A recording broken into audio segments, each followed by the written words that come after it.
Hello, I'm Harry Riley. Welcome to Harry's 10-Minute Tales. This is called Greg Thomas and the Haunted Clock. This story is fiction, and resemblance to anyone, living or dead, is purely coincidental. Greg Thomas was a watch and clock repairer in a small market town in the north of England. He was single and lived with his elderly mother, who was always complaining he should get out more and spend less time messing about with broken timekeepers. Nobody bothers with these old-fashioned contraptions anymore. They're all quartz these days. Greg hated her constant nagging and was tired of having this same old argument. "You're totally missing the point, Mother. I am old-fashioned. I'll always be old-fashioned. I prefer old-fashioned values, and what's more, my old-fashioned mechanical clocks were around long before the quartz revolution, and will still be here long after the quartz has been forgotten." Dead on cue, an old Viennese regulator wall clock struck the hour, and Greg glanced up at it lovingly. And then a mantelpiece clock started Westminster chimes, and then a long case clock went into the Whittington chimes. It was pure music to his ears.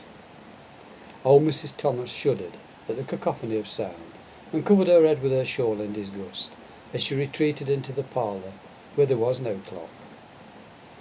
But this was Greg's life, and she knew he wouldn't change. Since a small boy, he had been fascinated with small brass, mechanical movements, and she once caught him dismantling his father's gold half-hunter to see how it worked. The tiny wheels were all over her best dark red chenille tablecloth, the one with the fancy bobbles. And not only had he removed the old movement, but managed to put it back together, and had meticulously cleaned each piece into the bargain. She didn't dare tell her husband, but he remarked soon after that his faulty watch had somehow started working again, after being broken for several weeks, and was now keeping perfect time. He just couldn't understand it. She'd smiled ruefully to herself, and that's how her only son, Greg, had started his lifelong obsession.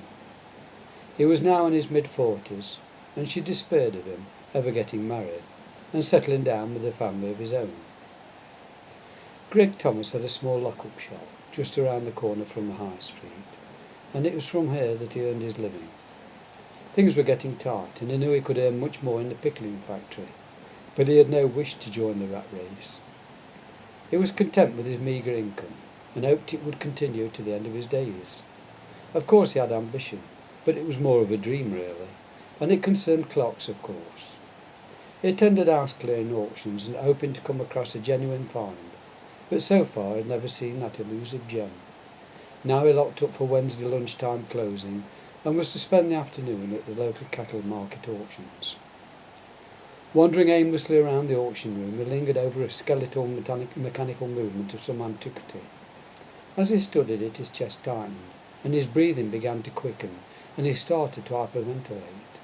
Someone offered him a chair, and he gratefully sat down, muttering he would be okay in a moment. It was almost time for the regular Wednesday afternoon auctions to begin. The auctioneer was a bluff, self-taught Yorkshireman. Rapidly he brought down his gavel as his bric-a-brac dealers completed their bids. Having somewhat recovered his composure, Greg Thomas waited nervously for the clock item to be announced. "Here we are, friends. What am I bid for this Victoriana broken toy clock made from wood?" Not a glimmer came from the crowd. "OK, who'll give me a tenner?" "No? What about a fiver to start things off?" Still no offers came, and then some merry wag shouted from the back, "10p." Amid loud guffaws another shout came of £1, and the auctioneer said he would take any reasonable offer over that. Greg spoke up in a croaky voice, £3. The hammer came down, and then sheepishly he went over to pay at the desk. He hurried home with his prize in a daze. Could this be for real? Had he really stumbled on one of the few unknown Harrison movements still in existence? Over the next few months Greg toiled away in the small workroom at the back of his shop, painstakingly rebuilding the precious clock. His dead father had been a pattern maker, wanting Greg to follow in his footsteps, and so had installed his own love of detail and fine carpentry into his son. Now Greg put this knowledge to good use. He consulted his library of mechanical manuals to make sure he was meticulously following John Harrison's footsteps, as he reconstructed the wonderful timepiece. His biggest problem was to replace the damaged lignum vitae parts. That's a very tough self-lubricating wood that never needs oiling. But he managed it, in the end. He took a bit of artistic license constructing the mahogany long case by inserting 2 narrow glass windows, one on each side, so as to display the intricate grasshopper escapement. And now he was ready to take his priceless find home and present it to his mother as his greatest gift. Needless to say, she sniggered disparagingly and remarked, "I suppose this is another noisy lump of wood to keep a poor soul awake of the night."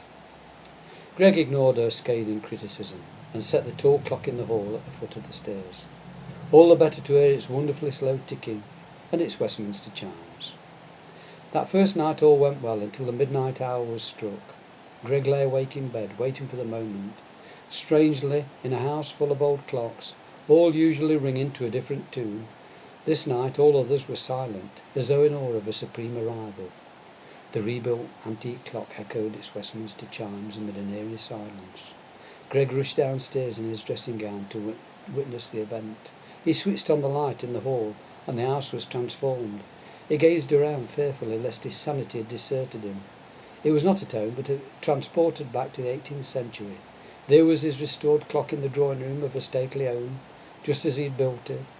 2 other adults were in the room, a man and a woman in evening dress. The clock was still chiming midnight, and the man was standing behind the young woman as she played a Chopin nocturne at a grand piano. They were not aware of Greg as he took in the strange scene. The man raised his arm, and the glint of a sharp knife took on another hue as it became covered in blood. He repeatedly struck the back of his companion in a frenzied attack. Greg wanted to scream out a warning, but he knew he had entered another place and another time. The clock stopped chiming, and thankfully Greg was back in his own bed. The next day the police led him away in handcuffs, as white-clothed officials took his mother's body away in a plain black van. Police Inspector Blake sat Greg in the interview room at the station and patiently inquired why he had repeatedly stabbed his old mother to death. "We know you did it, but why? And at what time?" All he could reply was, "When the hands of the old clock in the hall struck the midnight hour, I was mesmerised, and my own hands belonged to someone else from long ago." The police inspector was puzzled. "Forensics have been through your home with a fine-tooth comb. Yet there is an inordinate number. Yes, there is an inordinate number of clocks in the house, but there is no clock in the hall." End.